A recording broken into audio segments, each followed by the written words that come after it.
Greetings and welcome to another edition of the Red Pill Diaries, and I'm your host Rashid. And without further ado, we're going to bring in our esteemed guest, Professor Glenn Diesen, who is sometimes the host of the Duran, co-host of the Duran. Mr. Dieson, how are you doing today? Oh, very good. Thanks for having me back on again. Yes, sir. I'm glad you came back on. I want to tell the audience that will be joining us later and the audience that is with us now. First of all, I want to say we might have a little technical issues because I don't know what's going on behind the scenes, but we're experiencing a little technical difficulties. Also, if you hear a little noise in the background, that's because I'm having some renovations done. So please ignore that as we speak. But Mr. Dieson, I want to go into something before we talk about the 800-pound gorilla in the room, which is the Russian-Ukrainian war, stoked and provoked by the U.S. and NATO.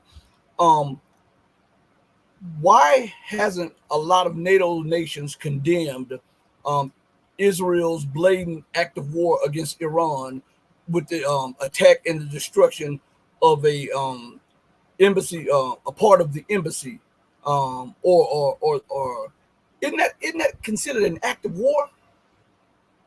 Yeah, very much so. Well, I think the whole idea after the Cold War was over, it was based on the principle of liberal hegemony. We're supposed to link the distribution of power, which was hegemonic, with the idea of advancing liberal democratic values. Now, as it happens, as hegemony declines, we often see the need to defend the hegemony.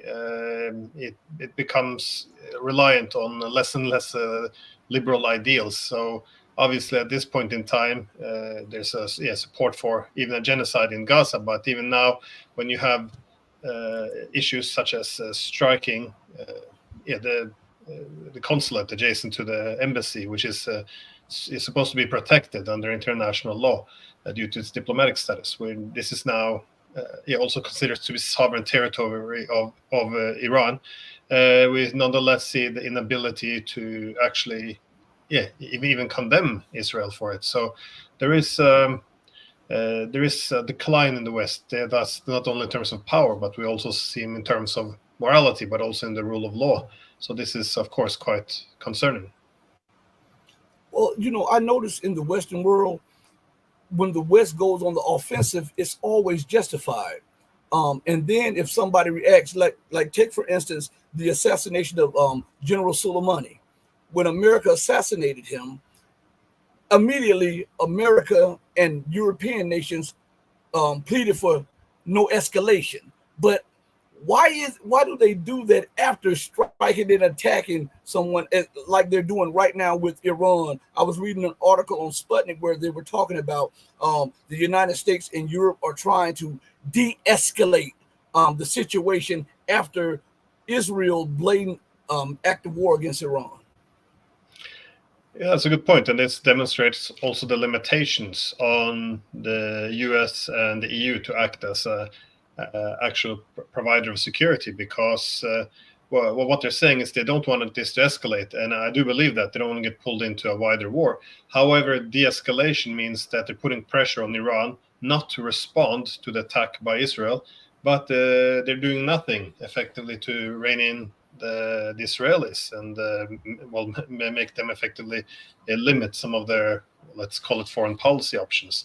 And this is problematic because we see now that the Western countries who consider themselves to be security providers, they're not in a position anymore to try to mitigate any security competition. Instead, they're completely tied up to this alliance system where we have to back our own guys, which effectively makes it impossible to act as a mediator to actually reduce tensions. Because let's be honest, what's happening now in the Middle East, the US is fully supportive of it. I know Biden would like to have it both ways. He would like to criticize Israel, or don't go so hard, because they want to be the humanitarian, but at the same time they're providing all the weapons, so they have all the leverage if they would want to rein in the Israelis. And the EU is not really much better. They're calling for ceasefire as long as Hamas dismantles itself. Which is pretty much, asking for capitulation, which effectively means that they're supporting it. So it's quite problematic. And but again, it goes back to this idea, the inability to be a security provider to mitigate security competition when the first priority is to maintain alliance solidarity. So this is, I think, the key problem.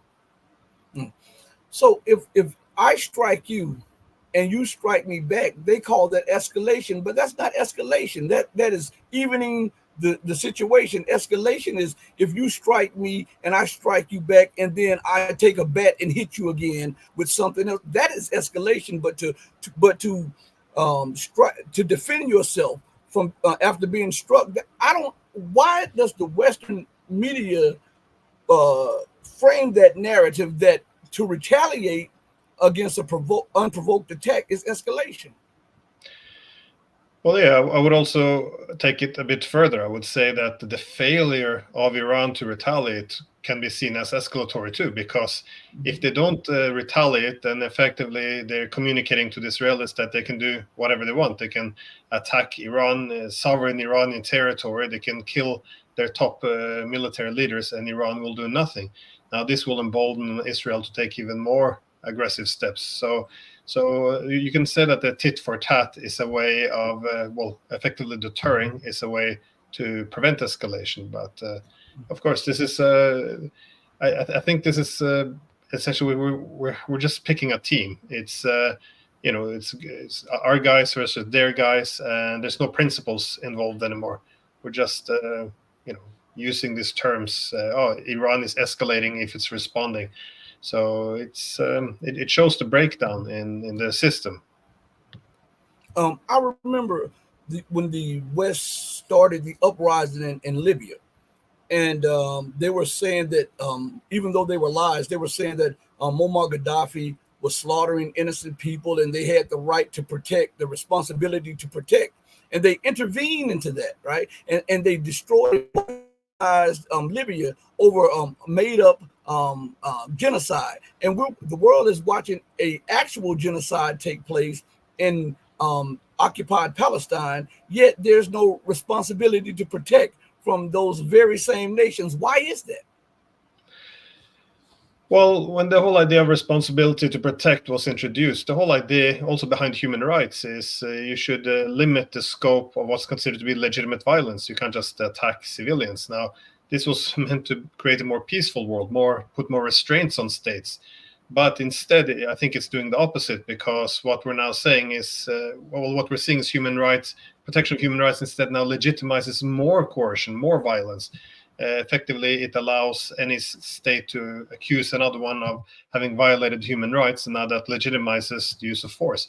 So I don't think it's a coincidence that, from Yugoslavia in 1999 against, Iraq, Libya, Syria, it's always the same issue. There's always an accusation that there's a bad government, an evil government, which is attacking its own people. And again, I'm not trying to whitewash any of the things that these governments have done, but it's obviously deliberate efforts to legitimize the use of force, because otherwise there wouldn't be this incentive to always exaggerate. And we see the exaggerations. We saw them in Kosovo. We saw them, obviously, as you mentioned, in Libya as well, where there were all these accusations about Gaddafi, giving Viagra to his army to go on a rape fest. Effectively, it was all these things which are proven to be fake afterwards.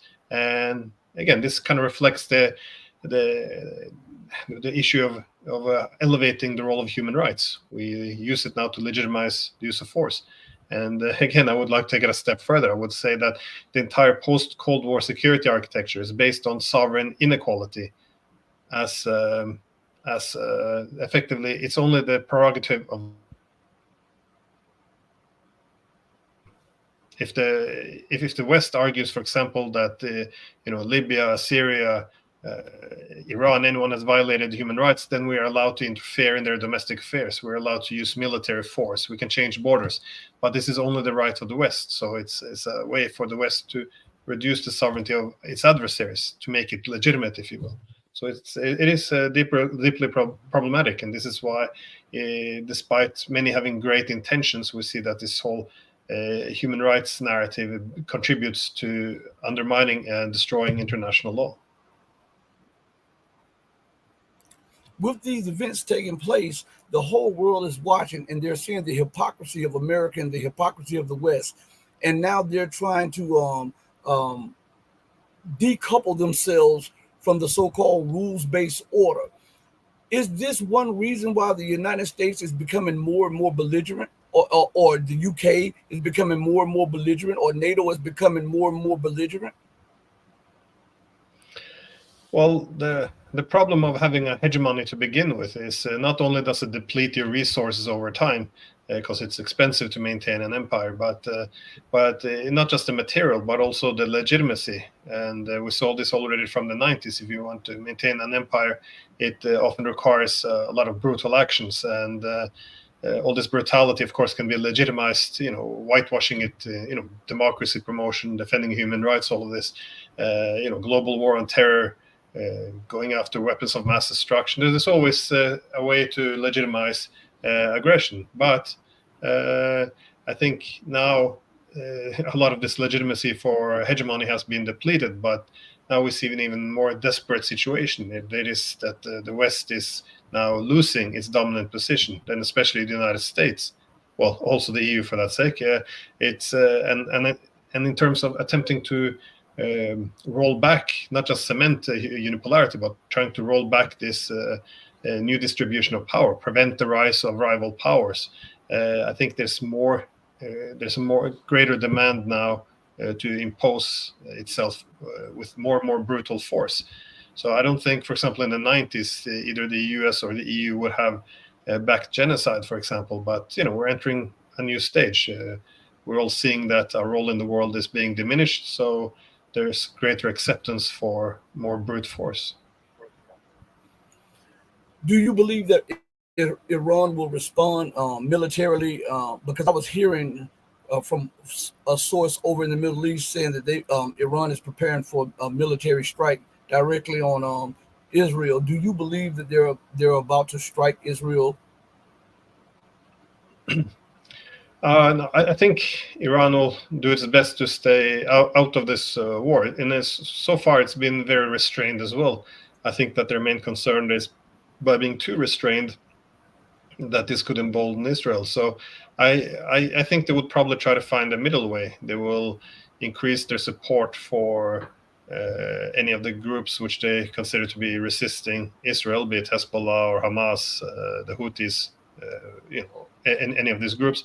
Or they could do more of a covert attack on some Israeli embassies somewhere in the world. But obviously there has to be a response. But I think they would want to avoid an overt attack. Also because I think they see this as an Israeli effort, because Israel is not doing very well at all in Gaza, and now that they're going after Lebanon as well. This is all a huge disaster for Israel. So they would like to pull in the Americans. Now, if you can have an Iranian attack on Israel, that would be a good pretext to pull in the Americans into this war, which would give the Israeli a fighting chance. So I think that the Iranians are quite aware of this, which is why they will probably do something which gives them some plausible deniability. They too have a domestic audience that they must have to have approval of the policies. And what I mean by that is, just like when things go down in the West, they have to pacify their people. Iran has been losing officer after officer, scientist after scientist, even to the fact of losing some of the highest generals in their military. Don't you believe that just like when pressure will burst the pipe, too many assassinations will force Iran's hand to openly to show their people and their supporters that they will directly respond to Iran? Do you believe that this is a possibility? Because it's one thing to fight through proxies and everybody speculates that you are the one behind it. It's another thing when your embassy is blown up, or some quarter of your embassy is blown up and the whole world sees it. And if America gets involved, it'll delegitimize the empire even more, because Iran, under international law, in this so-called rules-based order, has a right to respond to a direct act of war and terror on their building. No, and I think that's an important variable to take into mind because it's not only about Iran wanting to push back and see, push back against Iran, Israel, to show that they're not prepared to accept being, hit or attacked in this way. But there's also the domestic dimension. That is, they have their own hawks, they have their own population, which of course becomes infuriated, and all of them have been. It's not like this happened in a vacuum either. They've been watching for the past 6 months what's been happening in Gaza as the Palestinians have been decimated. So there is a possibility that they would take more direct, large-scale actions against Israel. Just based on history, it looks as if Iran has always been quite restrained. But as you correctly point out, these things, they have a tendency to build up. And at some point, it can be manifest itself in quite an explosive retaliation. So I don't rule that out. But based on previous actions by the Iranians, I assume that they will try to be restrained. But of course, this is something happening in an entirely new level, so we can't really say for certain. I would also go along with that, thinking only that what changes my mind a little bit is because this has been going on for the longest, and also prior to the embassy being struck, it was only a week before that the United States bombed Syrian forces and took out a high-ranking Iranian officer and his staff. So Iran can be looking at this as like America's lapdog is Israel. There's no way that America could say she had no knowledge with all of her satellites, with all of her intelligence, just like she came up within 15 minutes of the bombing in Moscow and it ruled out Ukraine's participation in it. Iran is saying there is no way that America could not know that strike was happening, especially with boots on the ground and shared intelligence and the integration of militaries and officers of the military. No, I think most likely the United States was aware, but I think they've asked for not the permission, but they coordinate with Israel to be able to pretend as if they didn't know, simply so they wouldn't be held accountable. But it's still, I think that Iran, of course, has shown not just restraint, but it's showing an increasing willingness to strike back as well, because of course the Americans do a lot. They've killed a lot of Iranians in Syria. They know that the Americans have, with Israel, has been behind some terrorist attack in Iran, but also killing of scientists, military leaders. So they're quite aware of all of this, of course. And but it's also the American hijacking of Iranian oil tankers. We see now that the Iranians effectively hijacked one of the oil tankers which the Americans had hijacked. So they're obviously pushing back, which is meant to ensure that the Americans don't get too emboldened, that they put some restraints on the United States. And that's why I think it's reasonable to see Iran's pushback escalating. But when I hear some of the rhetoric coming out of Tehran that they will level Israel for what they've done, I think some of this is hot air as well, as I think it will be a gradual escalation, which kind of reflects what the Americans and the Israelis have been doing to Iran. So you don't see a wider Middle East war. I see a regional war because the environment there is only worsening, and the people are becoming restless in the region because they've been exploited, they've been suppressed and oppressed. And when you have all that in the mix, and you have an empire that refuses to leave the nation to their own business, that's a recipe for an explosion militarily and politically. Yeah, no, and I didn't say I don't believe there will be that the war won't spread. I think it's already spreading. I think also very predictable. Already the Israelis are moving along from Gaza, and they're now beginning to confront Hezbollah in Lebanon. And of course, also now this is spread to Yemen, as we see the Houthis see themselves retaliating on behalf of the Palestinians.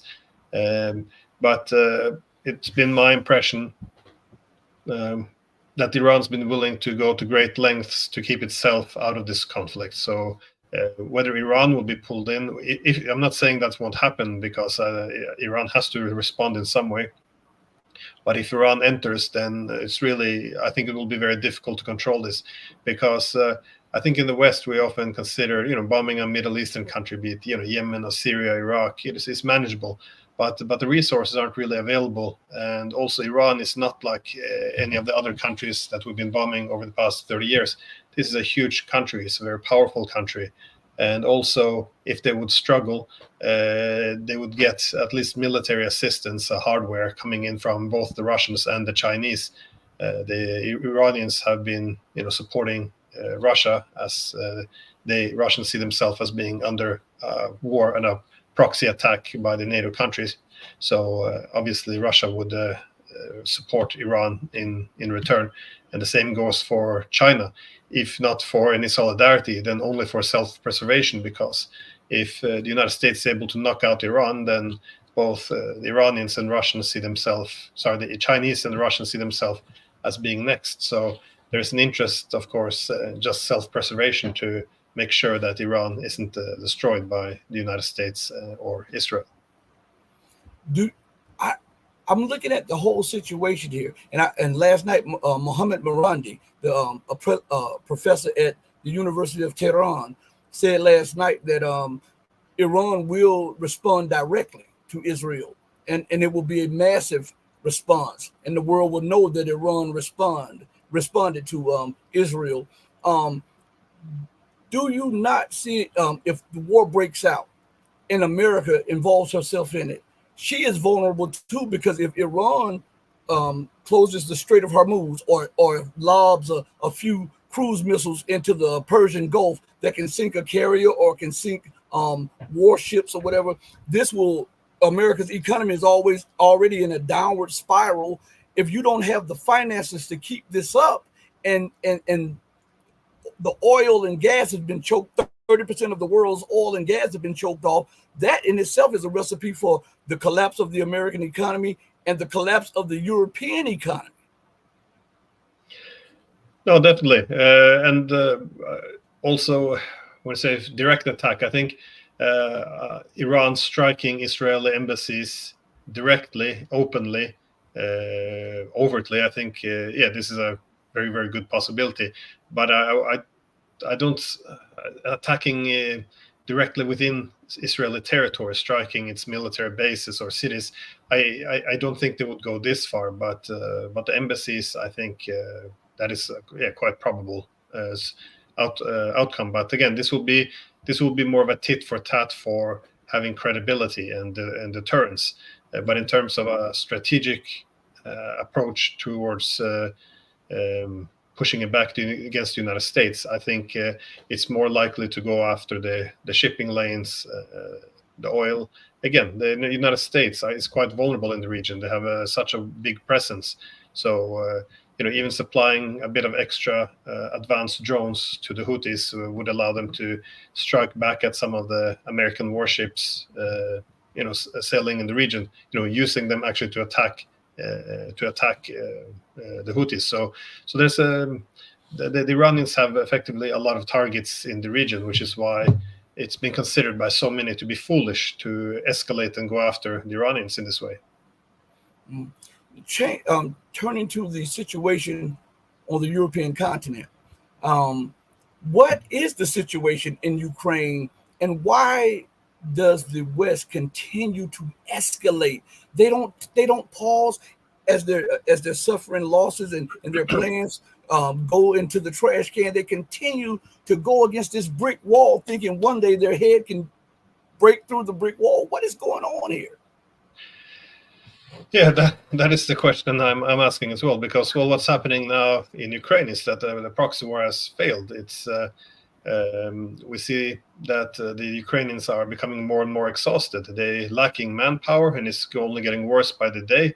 Of course, they can do more aggressive recruitment, which means pulling people off the streets and lowering the age of conscription. But you're going to have a lot less motivated soldiers at the front, less reliable. So they have less and less qualified men at the front. The equipment is also absent. Air defense is gone, which allows the Russians to use their air force more heavy with the FAB glide bombs. We also see the whole ratio in terms of artillery is now shifting more and more. It used to be 1-7, now it's about 1-10 in terms of how much artillery they have. So the situation is only going stronger and stronger in Russia's favor. Now we see the front lines having already begun to crack, and territories now being more easily lost, which means as the Ukrainian position is weakened in this war of attrition, now the Russians will finally, from their perspective, start to take territory, because now it won't cost so many men to take a territory because the defensive lines have been weakened so much. So things are unraveling very quickly. So how do you respond? Well, you can either sit down and negotiate, as you pointed out. We don't do that anymore. Or you can escalate. And escalation this time around effectively means, as the intelligence chief Budanov said, they have to strike deeper inside Russia, or I think it was Lloyd Austin. He made this argument that the Ukraine should hit the things which allows Russia to fight. So the NATO is effectively giving more and more green light to strike civilian infrastructure, energy facilities. Strike deep inside Russia in hope of causing some disruptions, or if there's a way of stoking discontent with the political leadership, maybe the kind of political destabilization. Regime change is always the top solution to anything, but nothing seems to be working, and this is very concerning, because how else can you escalate? The French and Romanians, they might send troops in, but I think everyone recognizes, even the French, that they would be destroyed as soon as they enter Ukrainian territory, because they would be considered to be a high value targets. So it's very unclear, because we kind of recognize now Ukraine is losing, or NATO is losing, and there's no real way to turn this around. So why aren't we sitting down and talking and finding a solution? And I think obviously, if it had been our own soldiers dying on the front, I think we would have negotiated long ago. But we're fighting with Ukrainians. They're, from I guess America's perspective, they're a very cheap commodity. They can be used to fight Russia. In the process, they get to kill the Russians, destroy Russian equipment, and it buys the West some time. Perhaps something happens, something cracks in Russia, and then they can turn the tide. So far, I think it's a strategy based on hope, but there's something deeply immoral, obviously, to continue to escalate when you're losing this many men. And can't using Ukraine in this manner be considered the West pushing genocide because of the massive amounts of lives lost on both sides of the Ukrainian conflict? Can't they be considered? Because we talk about what Hitler did, but people are not realizing that hundreds of thousands of Ukrainians and tens of thousands of Russians have been killed in this war, and thousands of foreign mercenaries have been killed in this war. Isn't that also genocide, and in the same ilk or the same category of what Adolf Hitler was doing?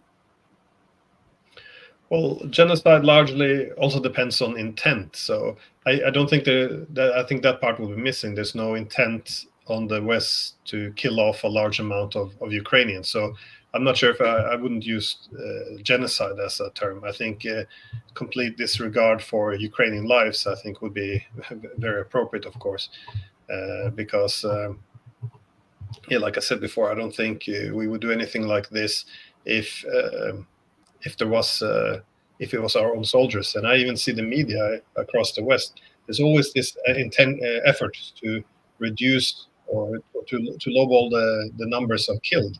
If Zelensky says 31,000, the media repeats it uncritically. Now, why would you do that if you know that the number is closer to 300,000? I think it's quite obvious. It's to make sure that there's public support for the war, to keep sending Ukrainians to the trenches. So I think there's very little regard for them. And also, if this continuous efforts to portray the war as well, they have to fight on because Russia's after territory. So portraying this war as being a war primarily about territory, which isn't correct because this war was about NATO expansion. It's again, it goes back to the same problem. You need a security architecture where you aim to mitigate the security competition. Instead, we have a hegemonic system. This is manifested as NATO expansion, that is one military bloc which would dominate all of Europe, which means marginalizing the largest country in Europe, which is Russia. So it makes, like, American leaders have for 30 plus years now recognized that NATO expansion is detrimental to Russia, that they consider this to be an existential threat. So obviously, we knew that this would happen, that Russia would respond one day. So everyone knows that this is a war about NATO and expansion. But because we refused to make a deal with Russia, Russia in February of 2022 decided to resolve it by taking territory because NATO could not be negotiated with. So prevent that all the strategic, historically Russian territories did not fall to NATO. Now, I'm not saying this is falls within international law or anything, but I'm just saying the only issue is this was a response to the reluctance of NATO to stop expanding. So the territorial dispute is a consequence of NATO expansion. But now we frame the whole war as being about territory, simply because this allows us to say, no, we cannot compromise, because this would just embolden Russia to take more territory in the future, instead of actually addressing what we already know is the main issue, which is what we did in 2014 to undermine or undercut Ukraine's neutral status in order to expand NATO. So you said something earlier, maybe about a few minutes ago, and you were saying that Lloyd Austin and others are given the go-ahead to strike deep in Russian territory. This is what I'm talking about. When we look at that in the manner of Ukraine, and we look at, Iran and what has happened to Iran and Syria, and this killing of the scientists and the assassination of the top leaders and stuff, and then the bombing of the embassy, and then we say, well, we don't believe that Iran will respond, and then we see that there's a no holds barred with NATO inciting violence against Russia proper, and then we see the United States over in Africa, we see them in Latin America, then we see America pivoting towards China and Asia with massive amounts of military weapons and troops and stuff. This can't go on. What I'm saying is this cannot go on in perpetuity. These aggressive acts will demand some type of aggressive response sooner or later. No, I agree, and I think that's why the Russians are in a somewhat of a similar dilemma as the Iranians, because they know that the US and other NATO countries have been supplying, the weapons, the intelligence. They've been involved in the war planning. They're even pulling the trigger at times and killing thousands of Russians. So they're quite well aware of who's killing their men, and so they have a dilemma. If they don't retaliate, it will only embolden NATO. And you see how they've been emboldened. At the beginning of this war, or at least from 2022, you had Biden saying, listen, we can't supply long-range weapons. We can't send F-16s. We can't say tanks. All of this could be start World War III. Now we're sending all of it. And you had people like Secretary of State Anthony Blinken saying, listen, we're going to send long-range weapons to Ukraine. If they want to strike inside Russian territory, well, it's their decision. It's up to them. This contradicts everything they said in the past. So you have this continuous escalation. And the dilemma for Russia is either they respond, retaliate in kind, so the West doesn't continue, so the West doesn't become emboldened, think that they can strike Russia without any response. But that could trigger a larger war. So what do you do? Do you do nothing and then embolden the West to attack more, or do you retaliate against the West and then risk a major war? So this is currently the security dilemma for Russia and Iran, for that sake. So I think as Russia as well as Iran hasn't retaliated, the West sees this restraint as a weakness, and which allows us to escalate even further. But I think you're completely correct. This can only go on for so long before Russia also now finds a target and retaliates. Which is why I think that the French are delusional if they think that they can send their troops into Ukraine and the Russians wouldn't dare to touch them. I think, on the contrary, I think finally the Russians would have a Western target so they could actually retaliate against our escalation. So I think they would be in most open way targeted as a high priority target. So,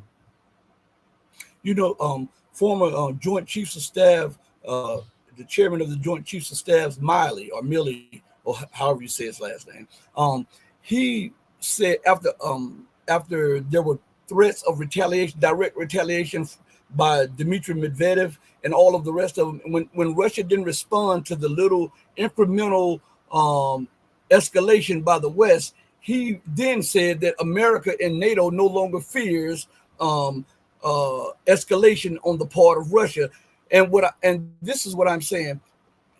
If you don't confront them head on, and they will kill you death by 1,000 cuts. So what you're faced with, either war or allowing them to undercut your security, your stability, and your freedom. So it is the duty and job of every government to protect the national security and sovereignty and the lives of the people. So in my view, to stop the escalation, you got to slap back. If you allow the bully to hit you and constantly hit you, they'll hit you, and they'll believe that they can do this at any moment, And if you sock that bully in the mouth, it'll give them pause, and you'll let them know, look, if you escalate, we escalate. So what should Russia, what should Iran, what should Venezuela, what should African nations and other nations do? Should they wring their hands and just allow the death by 1,000 cuts, or should they confront these provocations head on and say, whatever comes, we'll deal with it? Well, I think the most efficient ways to address such incrementalism is red lines, because NATO is actually quite skilled as this incrementalism, or this slow drip escalation, and this is also referred to as salami tactics. You just take a little slice at a time, and then it has a benefit, because if it has less chance that the adversary reacts. And if the adversary does react, then you can say, oh, it's disproportional, or they're overreacting. Whereas we always say with Russia, everything is unprovoked. But this is something that NATO has always done. I mean, from the first time we expanded, it's like, hey, it's in 99. It's only 3 countries. No reason to be upset. But then slowly take more and more and more countries. We did the same with missile defense. Back in 2006, I remember Condoleezza Rice said, listen, why are the Russians upset about missile defense? We're only having 10 interceptive missiles. It's ridiculous. This has no impact at all. And the Russians said very clearly, we know this isn't the end. You start with this, and you do gradual expansion. And now we saw, within a few years, those 10 interceptive missiles became a few hundred. So we always do this. We start with this little thing, provocation, and then grow and grow and grow. And this is what happened also since 2014, after the coup. The Russians, said stop, stop militarizing Ukraine. Kept pouring in weapons, modernizing their ports to fit American warships, training large and large army, more and more right-wing extremists, more and more weapon systems came in. And at the end, the Russians said, listen, here's a red line. They are now de facto a NATO member state. And, if we wait longer now, then it's going to be impossible to dislodge the US from Ukraine in the future. So they essentially set a red line, and they said, listen, now you make a deal now, otherwise we have to act. And they did. And this is a red line. But then we say, oh, it's unprovoked. This happened out of nowhere, because we don't tell our audience, our media hasn't reported on any of the things that happened in Ukraine since 2014. They don't know that the country been run like an American proxy. They don't know about how the democracy in Ukraine has been dismantled in order to do a complete de-Russification of society.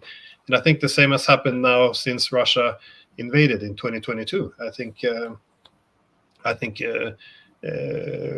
The West has been able to gradually escalate, and Russia hasn't really been sure how to respond. But the logic is the same. One has to have a clear red line, communicate this as well clearly to the world. Like, if you do this, if we, for example, see, and they've done that to some extent, they say, if we see an F-16 taking off from a Western country, a NATO country, which is used to strike us, then that we won't bomb the country, but that military base where they took off, that's a legitimate target now. So I think it's important to communicate red lines and how you will respond. Of course, it becomes predictable, but then at least it's it is clear what you're going to do. So I think this is what Russia would have to do if they want to prevent further escalation.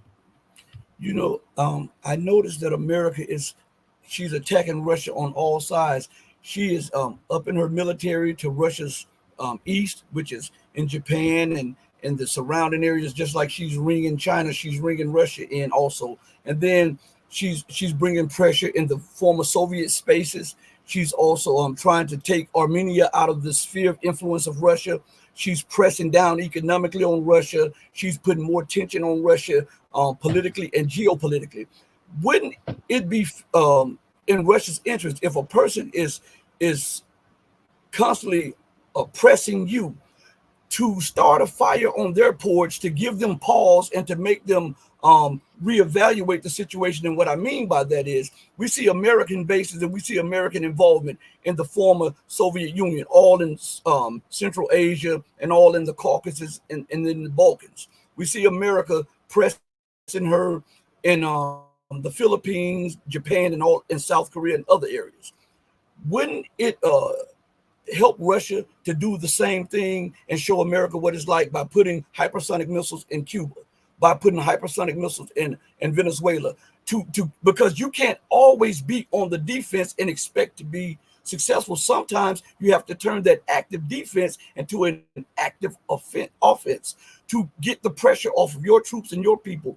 And if America says, well, this is a provocation and an act of war, then America could clearly show the world, look, the hypocrisy when they do it to everybody else, there's nothing to worry about.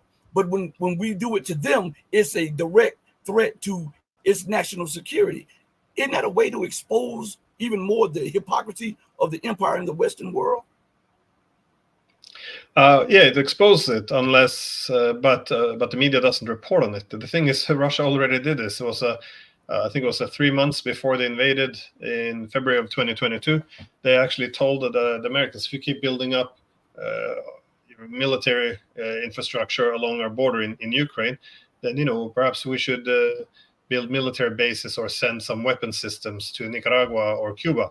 And then I think it was Blinken who responded that if Russia would do, then we would take swift and harsh actions, something along those lines. So they already said we're not going to accept that. So, but again, this is the hegemonic system. It's not common rules. It's one set of rules for the US and another for the rest. And a similar incident happened with China. They established an agreement for security cooperation with the Solomon Islands, which is adjacent to Australia, close by at least, considering the distances there. And the United States said this was unacceptable. You had some in the Australian media saying perhaps we should invade. So suddenly the whole argument which we have been making that the countries should choose their own security arrangements, it goes completely out the window when it's the other side. So that would have been a good point. When the Russians made in Nicaragua and Cuba, ideally, if we had a proper media, we would then discuss, okay, what are the rules with security systems? Should we? Is really the recipe for stability and peace only to allow military blocs to expand everywhere, or do the great powers have some responsibility to manage the security competition and don't roll up on each other's borders in this way? But we never have these discussions because our media doesn't even report on these issues because it's an information war. All they see is the necessity to cheer on our side. You want to delegitimize the other, and you want to preserve our legitimacy. So it's not journalism anymore. It's simply dividing the world into good guys versus bad guys, and make sure that everyone repeats the same line. In the 60s, when there was the Cuban Missile Crisis, we know that Russia had placed nuclear missiles in Cuba, and most people didn't know that there was a trade-off that went along to stop the embargo and to prevent an escalation. There was a trade-off with Russia removing her Pershing II cruise missiles from Turkey and I believe Germany, if I'm not mistaken, and to move them away from the Soviet Union. Why won't this work in the same case? Russia does not have to actually place hypersonic missiles in Cuba or in Venezuela. They can deploy warships that are equipped with hypersonic missiles and nuclear bombs on ships at their basing facilities there.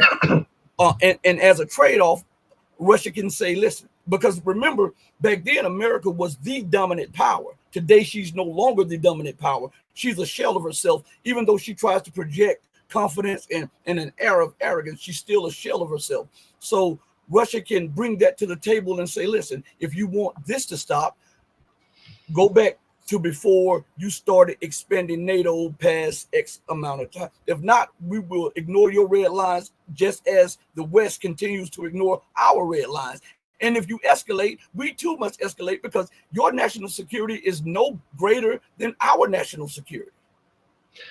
No, and I think that's probably the direction we're going. I think you will see more and more, not just the Russians, I think the Chinese, Iranians, I think their military will also begin to move closer to the U.S. to communicate that, if you're going to fight us, we're not going to you're not going to be able to fight us through external proxies, that the wars will always be on our territory, that we can bring the war to you as well.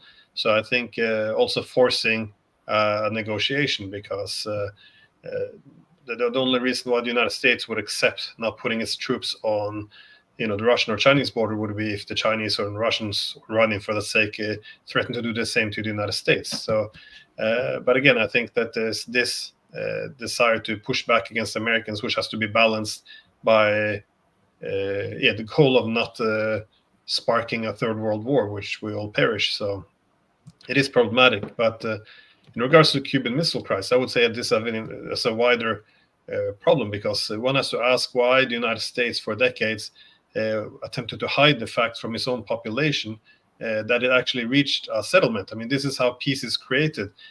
Two sides, they negotiate. Okay, you pull out of Turkey your missiles, and I'll pull mine out of Cuba. Now we've mitigated the security competition, and we'll have some peace. Compromise. This is supposed to be a good thing, but instead it was very important for the Americans that they maintained this almost like a Wild West image, that they stared in the eyes of the Soviets. The Soviets blink first, so America won. And this is a very dangerous approach to security, because it's this idea that you have security challenges between great powers, and it's resolved in this big showdown at the end where one comes out victorious and the other one is defeated. This is a horrible, very dangerous approach to security. And this is also how the Cold War ended. Your former ambassador, Jack Matlock, to the Soviet Union, he made this point as well, that the Cold War ended through compromise in 1989. They declared the Cold War to be over. It was both sides declared this as a victory for both. Exactly 2 years later, the Soviet Union collapsed, and then Washington began what Matlock calls myth-making, making all these news stories. No, actually, the Cold War was won.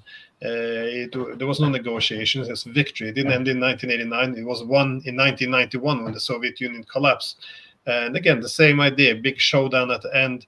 America was able to defeat its rival, and now we will have peace, not because of compromise and diplomacy, but because of victory.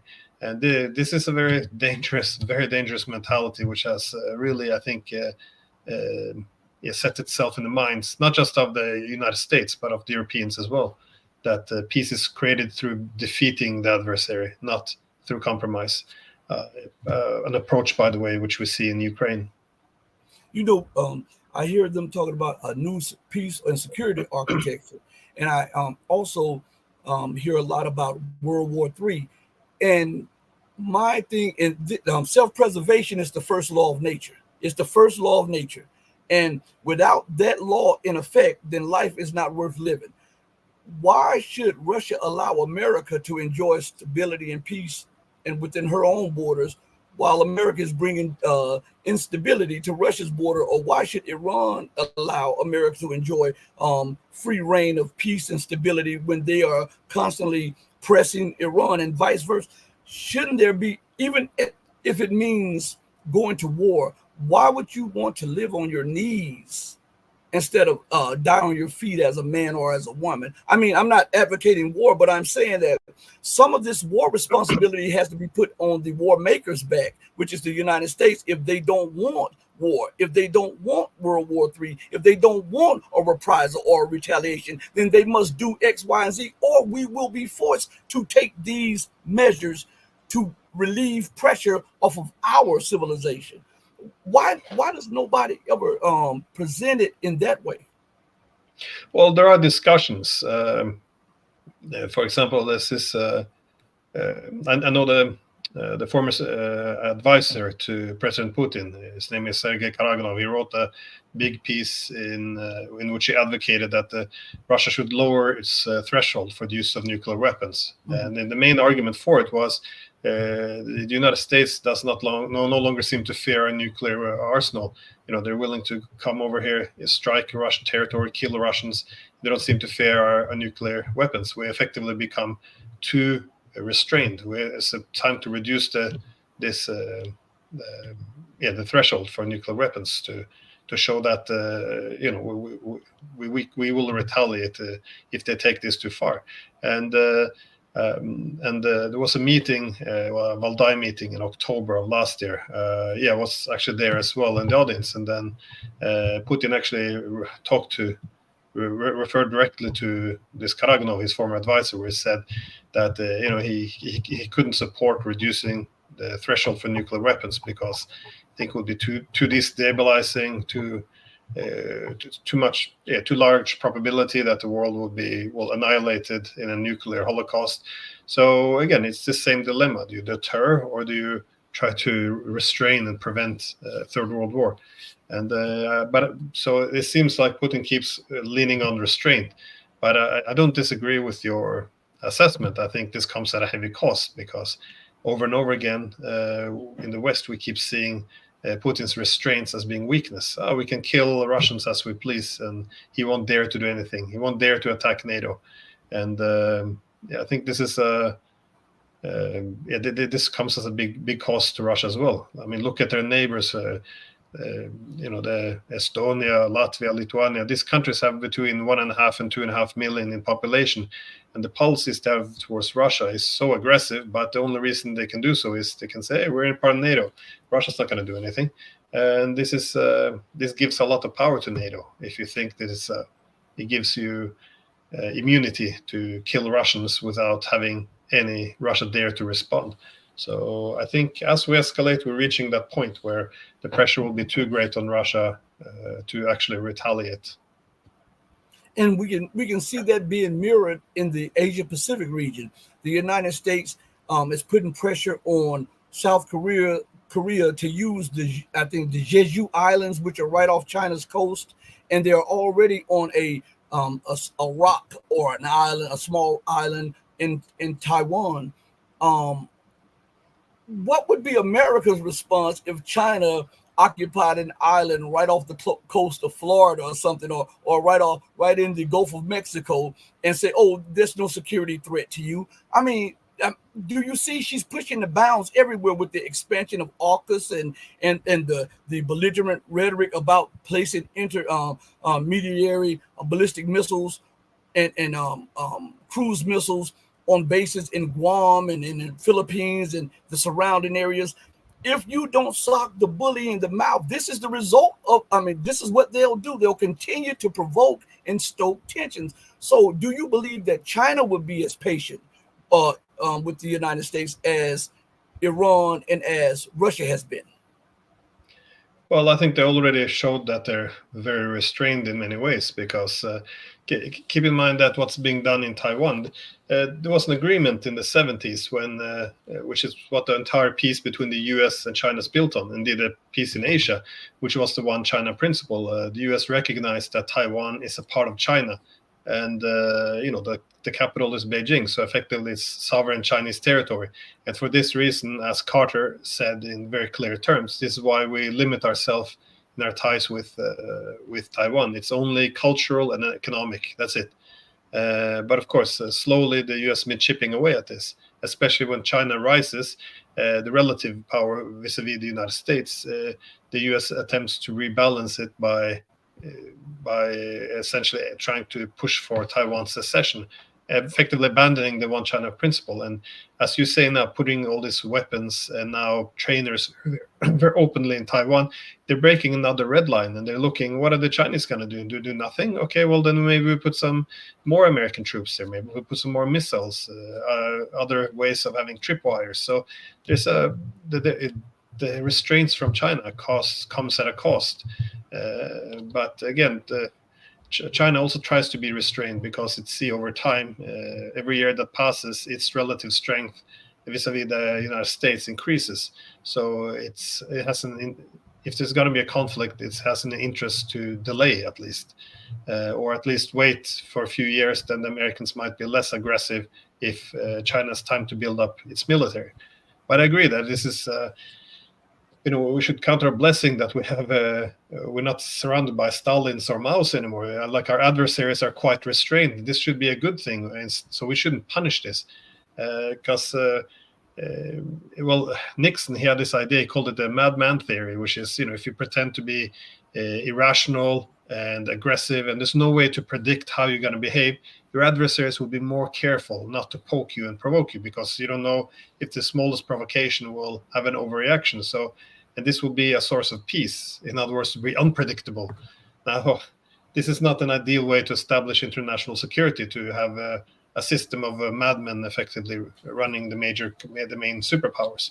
So I think, again, the Chinese as well as the Russians and the Iranians, they can all move in this direction where they will behave more and more irrational, to be, Nixon's madman, if you will, in order to make sure that the Americans become less comfortable in provoking. If the Americans can predict too much how they will respond, then they will, this will be their weakness.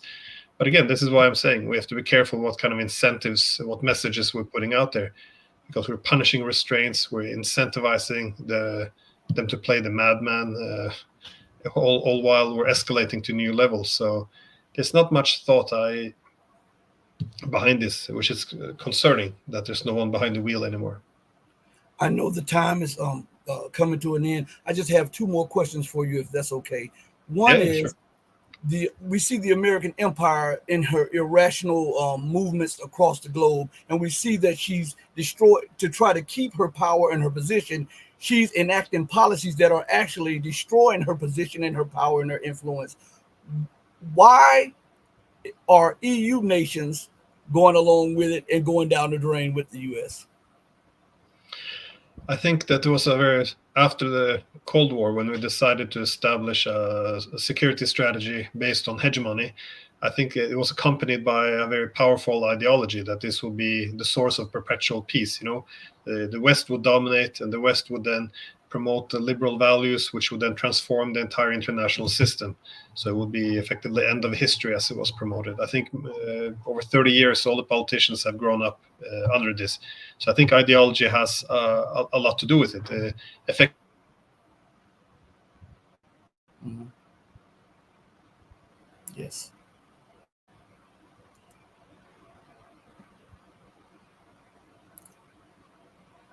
The way European politicians are speaking is they see that the West hegemony is coming to an end, and they're asking, well, how can we prevent this? This is the only world we know. So I think this is the main reason. Because as you said, at least the Americans, they seem to be pursuing national interests. The Europeans, they are subordinating themselves completely to the United States while cutting themselves off from the rest of the world. And so Europe, I think, is largely finished. But no, it's not rational in any way. These countries aren't pursuing their own national interests. So I think ideology is the best way to explain it. Okay, the final question. We saw that at the turn of the 20th century, we saw the United States displacing Great Britain as the global hegemon. And we saw a deal between them two where Britain would become the junior partner in this thing without a war. Now, when we fast forward to today, and we see America being in a position where she has known no rival or no equal militarily and economically for decades upon decades upon decades, and Europe which helped prosper under American hegemony and become wealthy. Now we're seeing the decline of both economies. Now we're seeing the decline of both influence. We're seeing the challenge militarily. With this going on in America, continually to provoke and stoke tensions around the globe, do you see war in Asia, in the Asia Pacific? Do you see war on the European continent? And do you see a regional conflagration in the the Middle East and North African area? Yeah, I think that's the direction we're going, because there's an incentive to militarize effectively what's economic competitions. Keep in mind that after World War II, the United States had to convert itself from an economic power to military power. But at that time, at least the United States had the dominant technologies. It controlled all the main sea corridors for the transportation networks. It controlled the reserve currency, the main development bank. So it had all this levers of economic connectivity they tended to dominate. And then, of course, based on this, building a very powerful military. Now, I think today the United States has shifted. It's effectively, it's mainly a military power, but all the levers of power in terms of economy is withering away. It's still an economically powerful country, but with $34.5 trillion in debt, and also you see now technological leadership is falling behind. Industrial prowess is obviously weak, and the Chinese are challenging the transportation networks with their Belt and Road Initiative.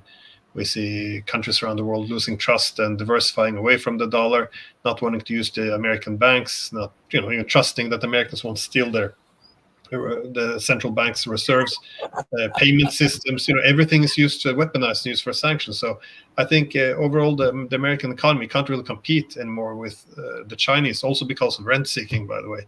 So I think there's an incentive to resolve these problems with military force. Because that's an area where the US has an advantage. But of course, this is all very, very unfortunate, because I think countries from Russia to China, they don't see America as an enemy. They see American hegemony as an enemy, because the demand for hegemony is what requires the EU to knock them down, to prevent them from growing. And also the US is addicted to alliance systems, which makes its allies obedient and weakens its adversaries. So it put itself in a very difficult position, and it's very hard for the US to get out of it. Ideally, the US would have reversed some of these policies, because it's expensive. They could, if they reduce the empire, they could start to rebuild some of the infrastructure, economy at home, reduce some of the social differences, which is also fueling all this political polarization. So again, stop draining all the resources and start to heal a bit at home, and ideally, again, be a country based on great principles, which the rest of the world would want to emulate, instead of a country which much of the world sees as a threat. So. But I think, yeah, sorry, I got the detour there. My point is, I think that there will be military solutions to prevent its relative decline in the world. Ukraine is obviously a good example, because the US and its NATO allies did provoke this war. Actually, it started it in 2014 by toppling the government, arming the Ukrainian post-coup government, and also sabotaging all peace proposal and agreements. So, and something similar might come to Asia as well. I think so far the United States is bogged down on the war in the Middle East and in Europe, and they are also thinking about escalating around Africa, because they see the West losing its control. And also, once all of this is fixed, ideally they would want to put their main resources and priority in Asia, because China is considered to be the main rival, well, for good reasons. So it's well, I'm hoping there will be more common sense coming our way with the better politicians. But I think part of the problem is you can't really change policies anymore. You can change who's at top, but not the policies. And I think this is also has economic reasonings behind them. Glenn, thank you a million. I really, really appreciate you blessing us with your presence and your knowledge and your insight on all of these geopolitical matters.